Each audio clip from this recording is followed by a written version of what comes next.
오늘 주제는 삼위일체 하나님입니다. 삼위일체 하나님. 하나님 삼위일체. 예. 우리가 이제 삼위일체라고 하게 되면 일단 하나님에 대해서 쓰이는 말이죠. 한 분 하나님 안에 세 인격이라는 것이에요. 한 분 하나님 안에 세 인격. 한 분 하나님이라는 말은 신격이라고 말하고 있고요.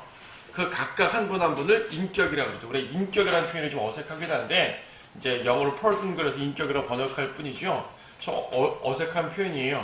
하나님이 인격이라고 말하니까 어색하잖아요. 하지만 인격이라는 것은 보통 지정의를 갖고 있는 독립체를 말합니다. 그래서 아버지, 아들, 성령님이 각각이 독립적인 존재이신 거예요.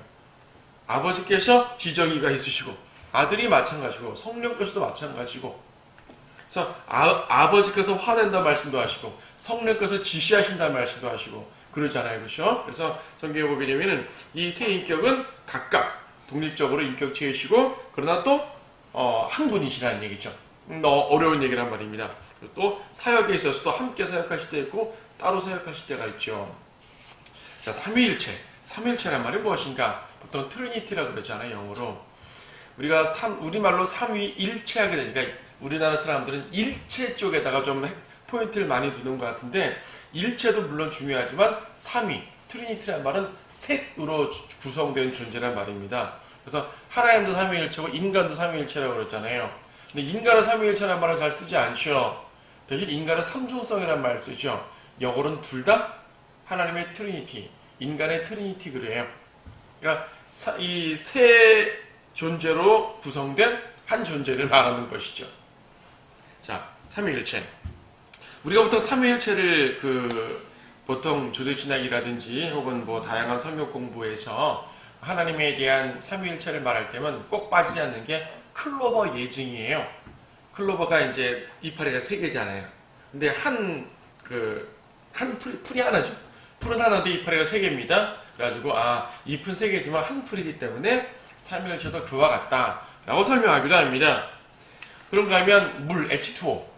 물이라는 것도 기체로 존재하기도 하고 액체로 존재하기도 하고 고체로 존재하기도 하지만 결국은 한 물이잖아요. 이렇게 설명하기도 합니다. 어느 정도는 일리가 있는 설명이에요. 그나마 좀 가장 일리가 있는 설명은 태양광선이죠. 태양광선은 화학적 광선이 있고 가시광선이 있고 열선이 있는데 이 세 선들은요 각각 활동을 해요. 우리 치료받을 때 하게 되면은 어떤 부분에 화학광선을 통해 가지고 치료하기도 하잖아요. 눈에 보이지 않지만. 그리고 가시광선을 통해서 우리는 눈으로 보는 모든 것들을 하죠. 그러니까 독립적으로도 활동이라고 하면 독립적으로도 이제 가치가 있고 또 결과적으로는 태양광이라는 것은 하나지 않습니까? 이렇게 설명하기도 합니다. 하지만 이 모두 완벽한 설명은 되지 못합니다. 그나마 이것은 좀 완벽하지 못해도 일리 있는 설명인데 아예 잘못된 견해도 있죠. 삼신론. 기독교는 신이 세 분이다. 신이 세 분이라는 것이에요. 이건 정말 잘못된 개념이죠. 신이 세 분이라는 얘기는 그 중에 대표적 신이 있고 그 다음에 서브 갓이 있어요. 이렇게 되면 이거는 이교도의 다신론과 차이가 없죠. 그리고 삼신론을 말하게 되면 반드시 그 중에 대표되는 신, 즉 아버지 하나님이 대표적인 신이고 아들 하나님과 성령 하나님은 피조된 신이 됩니다. 아버지 하나님이 아들 하나님을 만든 거예요. 이런 개념이 된단 말이죠. 성령 하나님은 굳이 하나님이라 볼 것도 없다 이렇게 돼버리기 때문에 삼신론이라는 것은 그 자체가 이단설이고 옳지 않아요. 보통 기독교인들 중에 삼신론 주장하는 사람은 없고요. 외부에서 기독교의 삼위일체를 비판할 때 너희는 삼신론 아니냐? 이렇게 말할 때 보통 하는 말입니다. 근데 이제 성경 해석하는 사람들에 따라서 혹은 또 변개된 성경들에 따라서 예수님을 피조된 신처럼 인식하는 경우가 간혹 있습니다. 보통 정통 기독교라고 하는 곳에서도 그렇기 때문에 좀 주의를 해야 되는 것이죠. 삼신론 아닙니다. 동일한 하나님입니다. 또 양태론이라는 게 있는데 이건 뭐냐면은 형태를 바꿔서 나타난다는 말이에요. 무슨 말인고 하니 하나님 한 분이신데 구약에는 여호와 하나님으로 나타나셨고 그분이 인간으로서 오셔가지고 이제 예수님이 되신 거예요. 어느 정도는 말이 됩니다. 그리고 예수님이 승천하시고 안 계시니까 성령님 형태로 싹 바뀌었어요. 형태를 바뀐다는 얘기입니다. 이제 어느 정도는 일리 있는 말 같아요. 뒤에서 다시 보겠지만 예수님은 하나님께서 육신으로 오신 분이 예수님이다 보니까 그 말도 일리 있는 말 아니냐 생각할 수 있지만 이것도 문제가 뭐냐면은 그러면 아버지 하나님이 구약의 하나님이 인간으로 오셨으면은 그동안은 하늘의 하나님이 없어야죠. 이분이 오신 거니까. 근데 예수님께서는 하늘의 하나님과 또 교제하시고 기도하셨단 말이에요. 이거는 아니라는 얘기입니다. 형태만 바꿔서 한 분이 형태만 바꿔서 왔다 갔다 한다. 이건 마치 보통 이런 예를도 삼위일체를 이렇게 설명하는 사람도 있어요. 나라는 사람이 집에서는 아버지고 아내한테는 남편이 되고 직장에서는 뭐 상사가 되고 혹은 부하 직원이 되고 그렇죠. 사회적 위치에 따라서 달라진다는 얘기죠. 그건 나라는 한 사람은 한 사람인데 누구를 만나느냐에 따라서 나는 이러한 역할을 한다 라고 말하는 것인데요. 이것도 삼위일체를 설명하는데 적절한 표현이 아니에요. 보통 그렇게도 설명하거든요. 내가 집에서는 아버지고 회사에서는 직원이고 어디서는 모인 것처럼 하나님도 뭐 제 아버지로 나타났다가 아들로 나타났다가 성령으로 나타나시는 거다 이렇게 설명하는데 이건 좀 개념이 잘못된 설명이에요. 왜냐하면은 나라는 존재가 집에서는 아버지고 직장 가서는 직원이라면은 직원과 아버지가 동시에 서로 각각의 인격체로 교제하지 않잖아요. 그렇죠. 근데 예수님은 그렇게 하셨단 말입니다. 그러면 하나님의 삼위일체와 우리가 보통 예증을 통하는 게 딱 맞질 않아요. 어떤 사람들은 완전한 이단학설을 하는 경우도 있지만 굳이 이단학설이 아닐지라도 설명이 제대로 되지 않으니까 이런저런 설명을 붙이는 건데 좀 합당치 않습니다. 완벽한 설명은 솔직히 하기 힘들어요. 그래서 누군가는 말하기를 삼위일체는 이해하는 것이 아니라 믿는 것이다 라고 말합니다. 하지만 어떻게 이해하지 못하고 믿기만 할 거예요? 우리는 맹목적으로 믿음을 강요하는 건가요? 그런 말이 아니라 성경에 있는 그대로 믿으란 말이죠.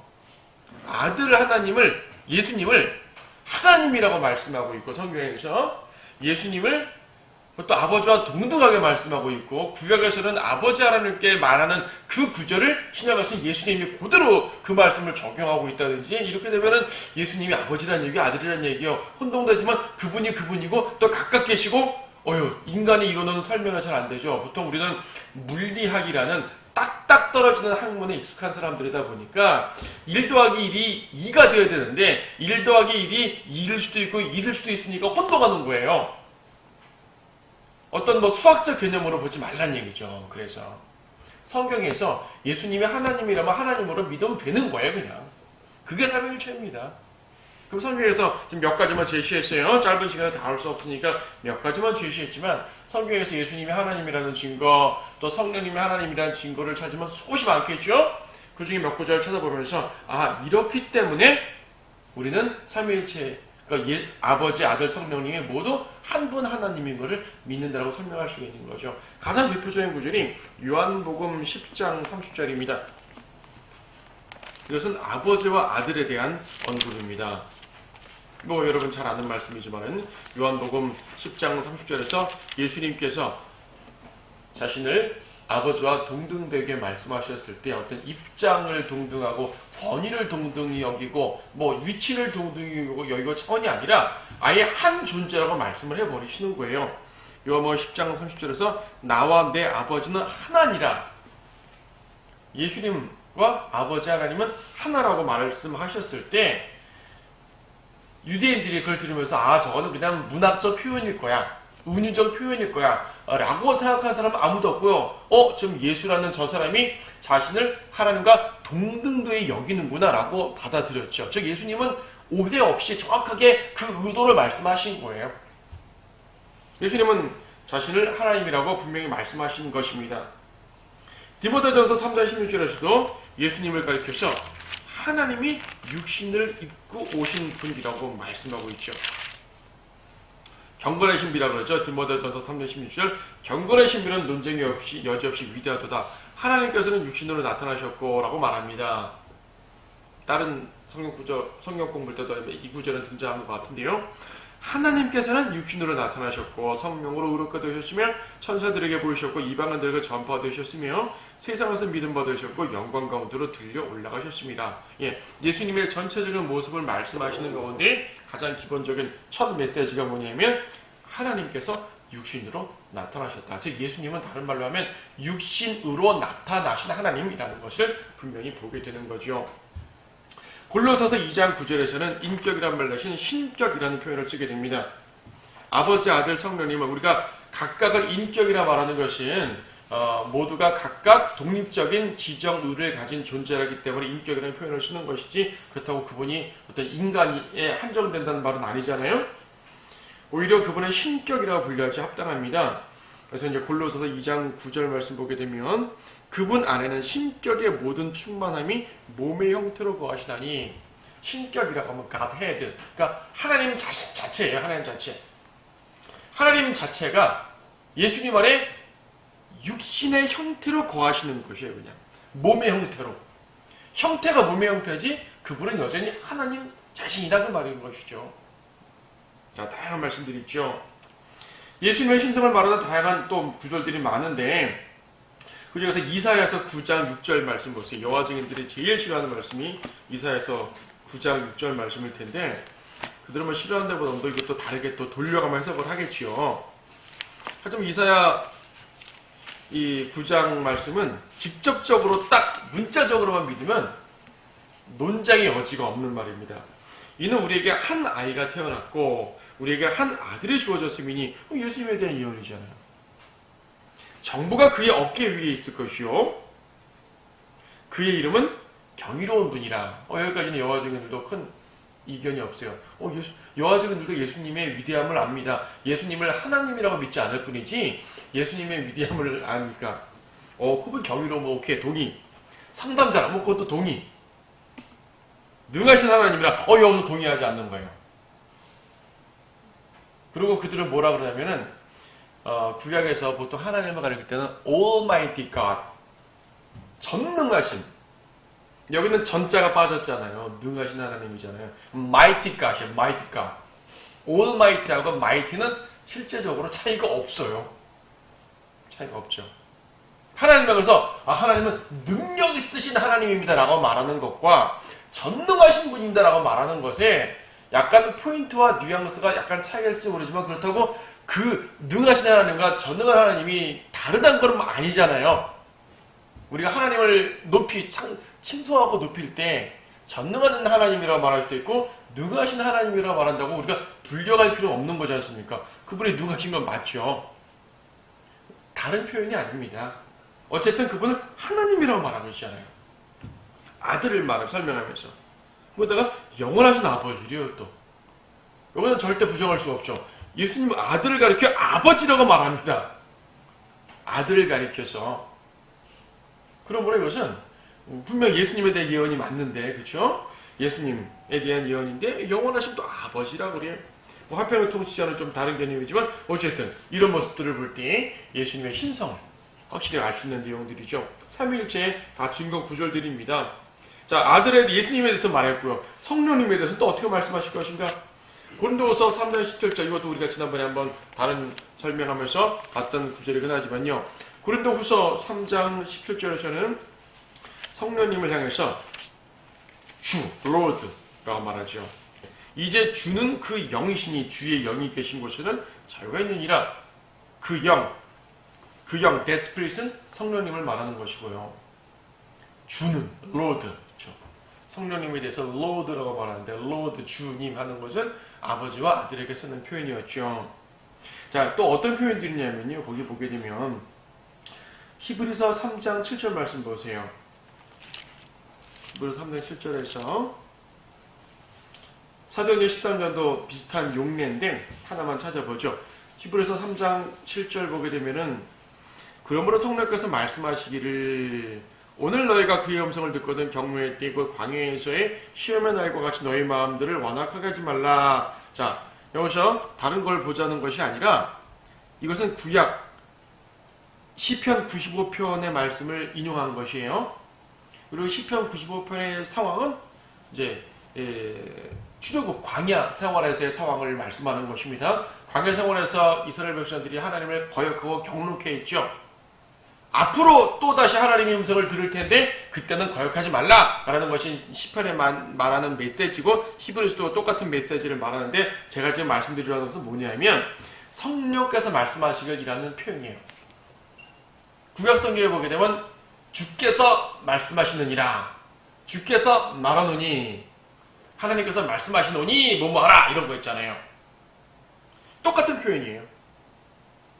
하나님께서 말씀하시노니 뭐뭐하라 라는 그 똑같은 표현을 성령께서 말씀하시노니 이러다 이 말입니다. 지금 그러니까 구약에서 주께서 말씀하시다, 이 주란 말도 여호와란 말이라고 그랬죠. 원래는 자, 여호와께서 말하노니 말씀하시노니 그 똑같은 권위로 말씀하고 있는 것이에요.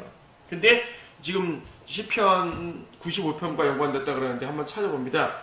지금 히브리서에서는 성령께서 말씀하셨다고 그랬죠. 그리고 시편 95편 보게 되면 여기서는 성령께서 말씀하셨다는 표현이 없죠. 그리고 그대로 하나님 자신의 말씀으로만 말씀하고 있는 것이에요. 시편 95편 7절 이는 그가 우리의 하나님이시며 우리는 그의 초장의 백성이요 그의 손의 양임이라. 오늘 너희가 그의 음성을 듣거든 경로의 때와 같이 또 광야에서의 시험의 날과 같이 너희 마음을 완악하게 하지 말라. 그때 너희 조상들은 나를 부추겼고 나를 시험하였으며 내가 이를 보았도다. 쭉 이어지는데 이걸 그대로 히브리서에서도 인용했죠. 자, 시편에서는 그냥 이렇게 말씀하셨어요. 히브리서에서는 이 말씀을 성령께서 말씀하시기를, 다른 말로 성령이 말하노니 이렇게 표현하고 있는 것이죠. 성령이 말하노니 하면서 여기서 말하는 그가 누구예요? 그는 구약에 말하는 여호와 하나님, 나를 경노하였으며 라고 말씀하잖아요. 이스라엘 백성들이 하나님을 경노케 하였으며 라고 말씀하잖아요.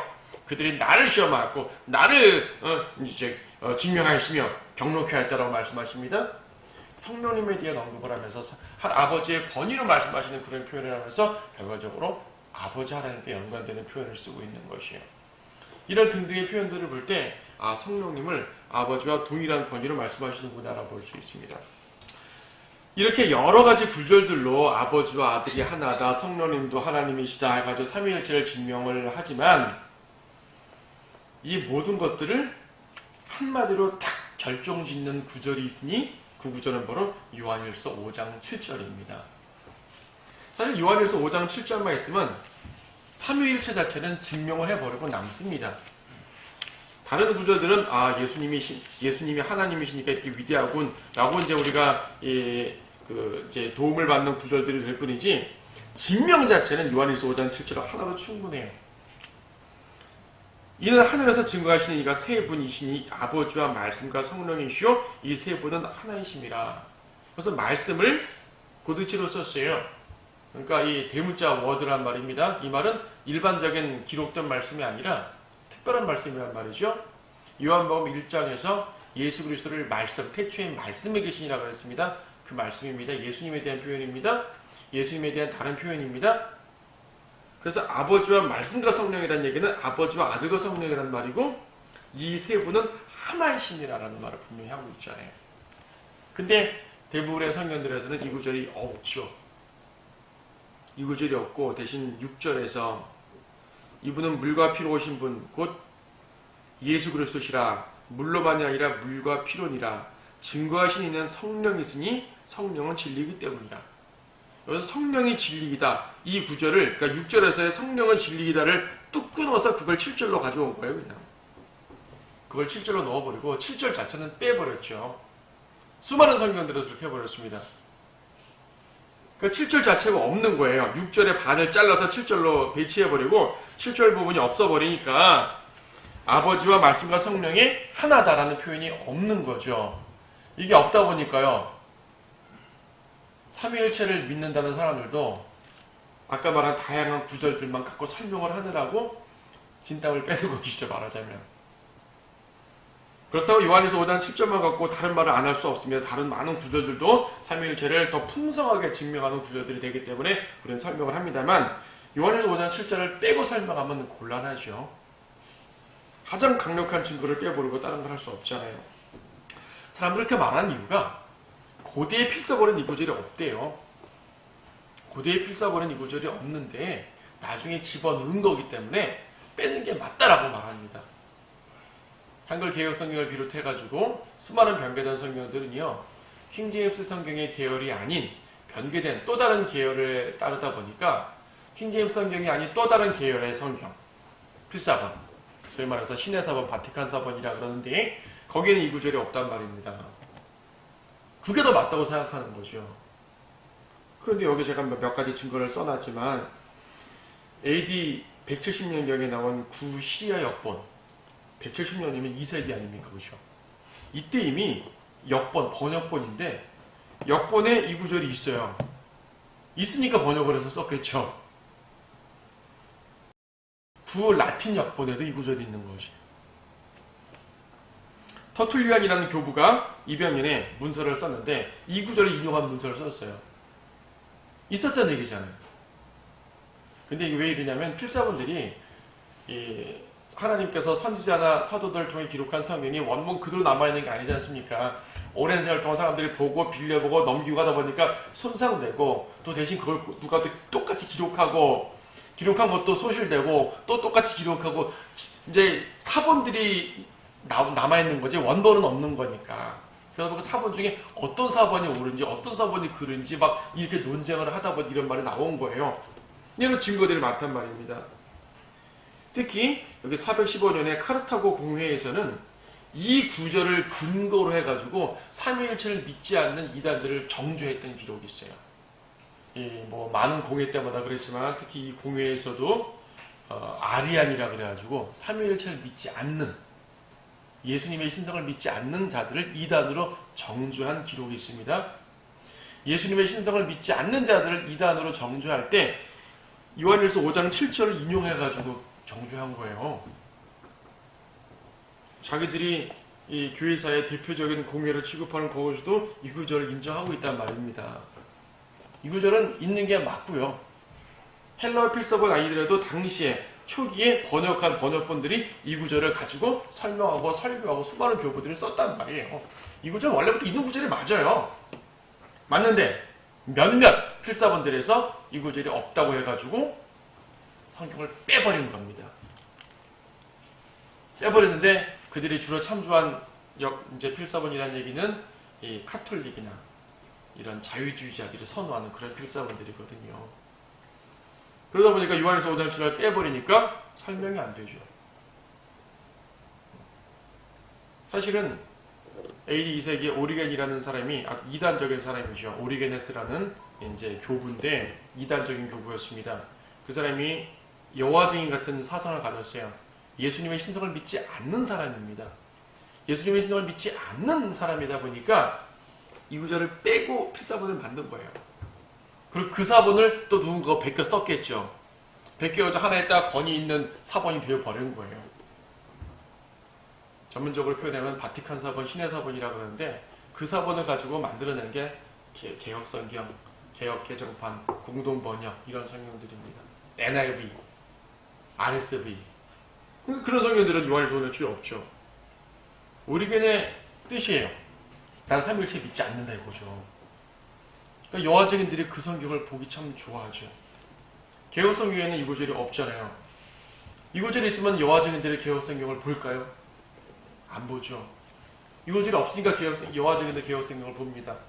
여호와 증인들은 원래 자기들의 성경이 따로 있어요. 신세계역본이라고. 근데 개혁성경을 남한테 전도할 때 개혁성경 갖고 하죠. 이건 자기네한테 딱 맞는 성경이니까 그렇습니다. 자, 말이 좀 약간 다른 데로 갔지만 요한일서 5장 7절이 없으면 삼위일체는 제대로 증명될 수가 없습니다.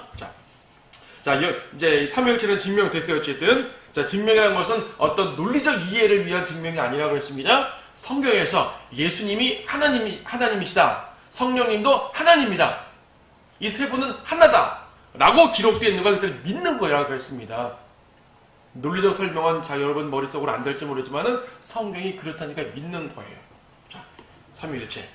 자, 우리는 좀 일체라는 말을 강조했지만 꼭 일체라는 말보다도 일단 삼위, 셋으로 역사하신다는 부분도 또 중요한 것입니다. 트리니티라는 말은 셋으로 구성된 하나라는 말이다 보니 이 셋의 역사도 살펴봐야 되는 것이죠. 이것도 삼위일체를 말하는 중요한 구절들입니다. 그래서 삼위일의 역사하시는 하나님, 예수님 침례받을 때 말입니다. 어땠어요? 아버지 하나님께서 하늘에서 이는 내 사랑하는 아들이요, 아버지 하나님 음성을 받으셨고, 아들 하나님이 침례를 받으셨죠. 성령 하나님이 비둘기 모습으로 내려오셨죠. 삼위일체 한꺼번에 모인 사건이죠. 그러니까 마태복음 28장 19절에서 이제 예수님 지상명령을 하실 때 복음 전파하고 침례를 주라 그랬지 않습니까? 아버지와 아들과 성령의 이름으로 침례 주라 할 때도 역시 아버지, 아들, 성령이 함께 등장하죠. 그래서 우리가 침례 줄 때도 이제 어떤 교회에서는 예수의 이름으로 침례 준다 그러는데 아니에요. 아버지, 아들, 성령의 이름으로 침례를 줘야 돼요. 삼위일체 하나님 모두의 이름이 결국 한 이름이지만 침례가 됩니다. 고린도후서 13장 14절 말씀 보게 되면 보통 축도할 때 이 구절 갖고 축도하는 겁니다. 여러분 축도 아시죠? 주 예수 그리스도의 은혜와 하나님의 사랑과 성령의 교제가 너희 모두와 함께 있을지어다. 자, 목사님들 축도할 때 주 예수 그리스도의 은혜와 하나님의 사랑과 성령의 교제하면서 합니다. 고린도후서 13장 14절 이 구절에서 기원된 겁니다. 이제 사실은 그렇게 하는 이유가 목사는 사도권을 받았고 목사는 축복권을 받았다 하기 때문에 목사가 이제 예배 끝날 때 이 축도를 통해서 예배를 보통 맞춰요. 그건 잘못된 겁니다. 축도 자체가 잘못됐다는 말이 아니라 목사가 축복권을 갖고 있다고 말하는 게 잘못됐다는 말이에요. 목사가 축복권 갖고 있다는 말은 목사가 저주권도 갖고 있다는 말이거든요. 거꾸로 말하면 축복을 안 하면 저주하는 거죠. 축복을 하는데 축복 안 하겠어. 그럼 저주하는 거 아니겠어요. 중세 카톨릭이 한 짓이 똑같습니다. 카톨릭은요, 자기 신도들은 축복을 해야 되는데 마음에 안 들면 너 축복 안 해 그래버립니다. 그 말은 뭐냐면 지옥 가 그 말이거든요. 카톨릭의 잔재예요. 고린도후서 13장 14절에서 이 소위 말하는 축도라는 단어는 없지만은 축복에 대한 언급을 하지만 이것은 굳이 목사가 축도를 한다는 그 구절이 아니란 말이에요. 여러분이 누군가에게 축복된 기도를 해줄 수 있잖아요. 주님, 이 형제, 이 자매 주님 도와주시고 복 주시옵소서. 그게 축복권이에요, 그냥. 그렇죠? 근데 여기서 말하고자 하는 건 뭐냐면 어쨌든 아버지와 아들과 성령님이 하나가 되어서 성도를 돕고 성도에게 은혜를 끼친다는 말이에요. 이 축도까지 연결시키지 않더라도 이 말씀은 삼위일체 하나님이 함께 역사하시는 부분이죠. 자, 창조 때도 그랬습니다. 아버지 하나님이 빛이 있어라 말씀하셨죠. 아들 하나님이 직접 말씀으로써 창조하신 거예요. 성령 하나님이 그 물들의 표면에 거니셨다 그러죠. 자, 삼위일체 하나님이 창조에 관여하셨습니다. 예수님의 성육신, 아버지께서 아들을 주신 거예요. 그렇죠? 요한복음 3장 16절 아버지께서 하나님께서 독생자를 주셨으니 그랬잖아요. 예수님 하나님이 주신 것이고 아들은 주신 받은 거죠. 태어나신 거죠. 근데 이 모든 과정을 성령님이 역사하잖아요. 마리아의 뱃속에 예수님을 넣으신 분이 누구예요? 성령님이잖아요. 성령님으로 잉태, 남자 없이 성령님으로 잉태됐단 말이죠. 자, 구속에 있어서 아버지 하나님은 갈보리 희생제물을 받으신 것이고 아들 하나님은 희생제물로 드려지신 것이고 성령 하나님은 결국 예수님이 성령님을 통해 드려지게 하신 것이죠. 자, 기도도 삼위일체입니다. 결과적으로 거기 보세요.